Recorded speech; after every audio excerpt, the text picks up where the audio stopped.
Es esmu Maija Kāle un pārstāvu nevalstisko organizāciju attīstības kolba, kā mēs to iztulkojām angliski, Development Bulb.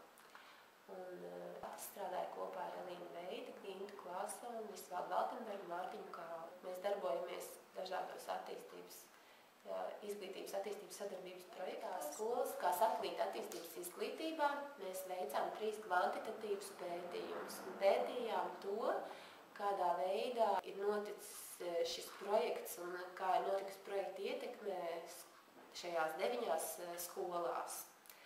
Pētījumu mēs veicām 3 reizes projekta sākumā, projekta vidū un projekta beigās. Un kā tad mēs to pētījām, ja kāda bija metodoloģija, tad faktiski mēs pētījām gan tiešo mērķa grupu, gan netiešo, un šajā gadījumā tiešā mērķa grupa bija visi tie projekta dalībnieki, kas bija tieši iesaistīti projekta aktivitātēs, bet netiešā mērķa grupa bija visi, teiksim, pārējie, kas kaut kādā veidā sadarbojās vai bija kontaktā ar šiem tiešajiem mērķa grupas pārstāvjiem. Abām grupām bija ļoti līdzīgi, bet, protams, tiešā mērķa grupa parādīja daudz lielākas izmaiņas itin visos aspektos, un kā galvenos no tiem, kur bija notikušas izmaiņas, varu minēt to, ka projekta rezultātā radās daudz lielāka izpratne par to, kas ir šī globālā izglītība, attīstības izglītība. Radās daudz lielāka izpratne par šīm dažādajām tēmām, kas ietvertas attīstības izglītības jomās, vai tā ir migrācija vai vide, ilgspējīga attīstība.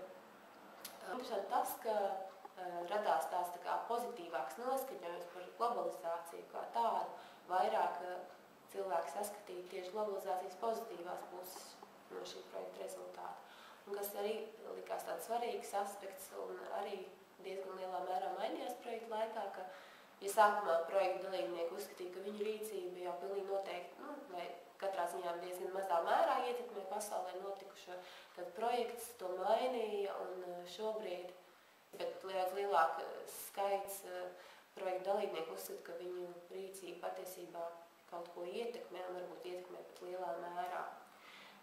Nav mainījies tas, cik lielā mērā cilvēki ir ieinteresēti ārējā pasaulē, cik daudz interesēs par Eiropu vai par pasauli kopumā, cik svarīgi ir būt informētam par šiem jautājumiem. Tie galvenie secinājumi pētījumam, bet daudz sīkāk un daudz smalkāk var iepazīties projekta mājaslapā, kur visi šie pētījuma rezultāti ir publicēti.